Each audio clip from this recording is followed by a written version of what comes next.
everybody. It's Monday. We're doing our Mondays with the mayor, and this is the chance for all your citizens out there to get your questions answered from the source. We really appreciate it anytime that we can engage with citizens, and I always want the citizens to know you're never a detriment to our day, but the very reason for our day here at the city. A lot of things cooking in the city of Mountain Home, but I literally had no questions come to Amber or Alexa this last week or the week before. But I did want to address a few things that we have been talking about here at City Hall, and then I just got done doing the BRR presentation last week, which there was a lot of things, a lot of slides involved in that as well. But since I had no emails, we wanted to talk about the trees. We are going to put out another memo. I think we've already put out a memo about the trees at Railroad Park. They've been there a long time. And what happens when you plant three exact kinds of trees, you are open to disease or what we call ash borer. It's a bug that infects it, and then it slowly kills the tree. So I want you guys to know that the council did pass at the last budget meeting funds to replace those trees. So I want you guys to know that we have specific funds set aside to replace the 4 trees that'll be coming down at Railroad Park. And those are the trees that are over by the caboose, just to make sure that, you don't have a big hole there. But we understand heritage and lineage and all that, just like the trees at Carl Miller Park. Those trees have been there for eons, decades and decades. And so every time that one gets close to dying or is dead, that we take it out, we try to plant at least 2 to 5 more trees for every tree that we take out. And the Parks and Rec Department has been due diligent every year. Every year we spend a lot of money planting trees that quintessentially aren't built or made for our soil or our area. Yeah, it's nice when people donate trees, but they also have to remember that when you're going to donate a tree, make sure it is conducive to our climate and our area and our soil conditions. We have a lot of those red trees that you see out there that are like half dead. When those get fully dead, we usually take those out and try to plant a tree that, yes, some of the trees take forever to grow, but that's all right. They'll last a long time. So I want you guys to know that, yes, the 4 trees down at Railroad Park will be coming out here in the next probably couple weeks. But yes, we will replant new trees in their stead to make sure it doesn't, so we do not lose that aesthetic value as well. But then also the shade structures and all that good stuff. Let's see here. We'll be being removed at Railroad Park in the upcoming lane closure. And then the progress of the project of splash pad or water go back to the aquifer. So on a different note, everyone's been talking about, I don't get on social media too often unless it's a happy birthday or a like on something. But I usually, Mayor Select, don't get on social media hardly at all. So aquifer, recharge, all that kind of good stuff.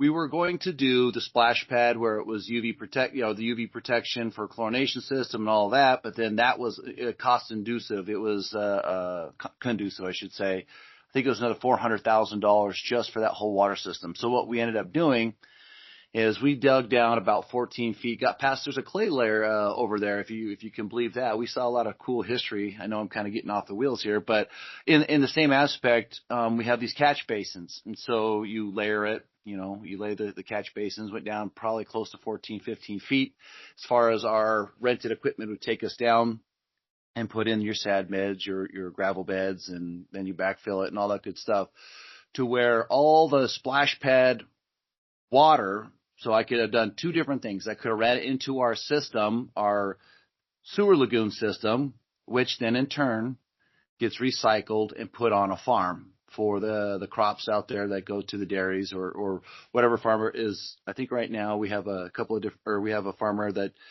uses it for crops for cattle, if memory serves me correctly. Could be wrong, but I think that's what they use it for. But last year and then this year, we have run out of water. Even with the more houses being built, we have less water going into our sewer lagoons. And then, hence, that's what we do is we put it out on a farm. But we could do it 2 different ways. We could, like I said, put the water from the splash pad into our sewer lagoons, or have Aquafax back into the ground. The splash pad is a timed mechanism splash pad. So you hit a button, it'll only run for a certain amount of time, and then, like I said, it all goes back into the ground. So hence aquifer recharge, taking it up, putting it back into the ground. Kind of a neat little program. Let's see here. Over the weekend, one of the many online groups had a video of the sprinklers watering the parking lot of the golf course. So I have sent out an email, actually, I think it was last week or the week before, telling all departments that have sprinklers, please, one, go check all your weeds. If we can't be proper in getting all of our weeds taken care of at the city area, we shouldn't be sending out fix-it tickets for our citizens if we can't hold ourselves accountable. And then two was your sprinklers. Please, I know on Legacy Park there's a whole water line cracked on some of them, and so I saw our parks guys out there fixing those sprinklers. I know Jake had already fixed the one, I think, on 18th Street last week. The video that I was sent, those will be, I'll tell you this, those are going to be fixed here shortly too. So here's the thing. I would rather the citizens, instead of complaining online, how about just call or send those videos or emails to City Hall, and then we can address those and get them done quicker. It doesn't do anybody good. It just stirs up animosity or hate or just keeps everyone all up in arms, when it comes to all this stuff. So I'd really appreciate it. Seriously, just send them to me. If you want, send them to me. City Hall, Amber, public inquiries, she'll get them to me, and then I'll get those dispersed out as fast as possible. Because every day that I don't know about it, because I'm not on social media, is another day that all those water or gallons are going onto a street or a parking lot or so on and so forth. So just please call me and let me know. And I will definitely make sure that we've taken care of all those as soon as possible. mayor@mountain-home.us is my email, and I will try to get to those as fast as possible. All righty. Let's see here. So we got to partner up. I'm going to send a big shout out to Amber and Alexa and Case and Chris from the Just Serve people. Right behind me, there's a Just Serve City of Mountain Home, where we are designated as a Just Serve City, which is a phenomenal organization that allows you to jump on that platform, volunteer for all the cool things that they have available, and one for community service, giving back to your community. It's fantastic. I'm super excited about that. But last week, or the 4th of July, we did a candy drop, a bike parade for the America's 250 with partnering. The city partnered with Just Serve. I donated the candy so we could dump it out of the helicopter. We had Tom Hogue and Chris Curtis do the candy drop at Legacy Park. Huge success. So kudos to Amber, Chris, Alexa, Kesa from the Just Serve. You guys, you ladies crush it. And so I'm super proud of that one. Let's see here. And then the fireworks. I didn't make it this year, and this is the first time in over 20 plus years. Yes, you've probably heard it right. I was not there. I had surgery and wasn't 100%. But I heard the fireworks were phenomenal. And I want to send a huge shout out to the street walkers and the ladies that raised all those funds. You ladies, you guys can continue to crush it every year. You continue to raise funds for a worthy cause. And this year was the pinnacle. I can't say enough about what you ladies do. You ladies crush it. Citizens, when you see these ladies out there, please open up your checkbooks or your wallets and give to the ladies. And because, like I said, all that money goes to fireworks. And as with anything in aspects of life, everything seems like everything's going up. Fireworks went up a lot, and we can't do it without you. And then let's save some dates for you. We've got AFAD, Air Force Appreciation Day, coming up here September 12th.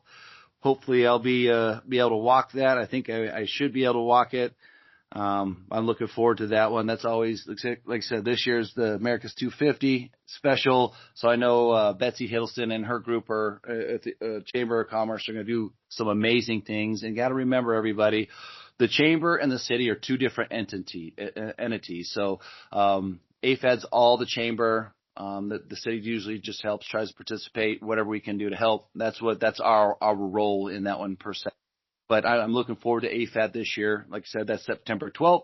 And then this year's Festival of Beers is September 26th. I think. Let me get my glasses on. Is that what it is? September 26th?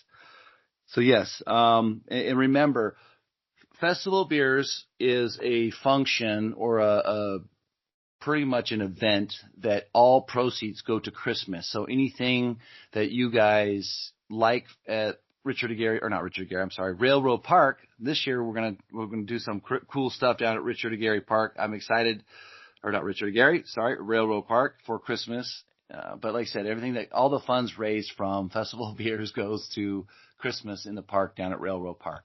And then usually we try to stick other lit up entities or I guess displays other places in the city so that everywhere gets a little bit of love. With that, I want to reiterate, citizens, please reach out to City Hall if there's a complaint. It's been brought to my attention as well is that when when citizens complain. I'm going to go back to the water thing really quick. So if you see somebody hooked up to a fire hydrant without the meter on there, I want you to call the police department. Now, if they have a meter on there, they have rented the meter out and they are being charged per gallon that goes through that meter. So currently right now, the council is discussing bulk water rates, all that good stuff currently. I think the next city council meeting, they're going to hash that out, discuss kind of what the fees they want to charge, all that good stuff. And then once they come up with a fee charge number, then what that does is that probably will antiquate to a public hearing, which then we'll have the citizens come in, say, do you like the fee, don't like the fee? You get to have your voices heard on a public hearing, so that's a great way for you guys to get involved. But if you see anybody hooked up to a fire hydrant, please call the police. You can call City Hall. You can call Public Works. And we take that very seriously. Water is like liquid gold out in Mountain Home, and we take that very seriously. But like I said, if they have a meter on there, they're doing everything by the book. It does nobody any good to destroy someone's character, their reputation, their business. It hurts their business when they're getting falsely accused of things that aren't happening. I had a elected official reach out, send me a picture. I was out there in 30 seconds, drove by, the meter was on there, and I said, the meter's on there. I sent him the opposite side of the photo. So it's easy to send a photo where you can't see the meter. If you're going to send a photo, get both sides. You can doctor those up. I've had some people, and so we'll run out there, and I've had my city clerk with me. I've had my public works person with me, and we've gone out and made sure that the people were drawing water from the meter. And here's the best way. We have an electric pump station over by Public Works where you can put your credit card in for people and you need bulk water. Go there, and it's all credit card, and that way there's no questions asked. But to the citizens, we're all trying to be due diligent with water, especially this year in kind of a drier year, drought year. But definitely let us know here at City Hall. Public inquiries. My email, mayor@mountain-home.us, 208-587-2104. You call us. We're going to call the proper places as well. If you want to remain anonymous, perfect. I think you can do your public inquiries as an anonymous as well. We want to make sure that everyone's playing by the same set of rules, but all I ask of the citizens is don't go and beat up businesses because you're looking for a hot bite or you're looking to gaslight somebody. That's never good for the citizens of Mountain Home, or when another local business, or not a local business, let's say a big chain, let's say restaurant or other business want to look at Mountain Home, they check social media. I've been trying to say this for many, many years. When you have people beating up entities just to beat them up, it's not a good look for the city of Mountain Home. We're better than that. I know we are. And so I appreciate keeping your eyes open, due diligence. You see something, just say something. Definitely let City Hall know. So with that, Amber, do I have anything else that you can think of? Okay. Hey, citizens, thank you so much. Thank you for allowing me to do what I do every day. It's an honor and a privilege. And, hey, have a great rest of your week, and I look forward to talking to you guys later. Take care. Bye-bye.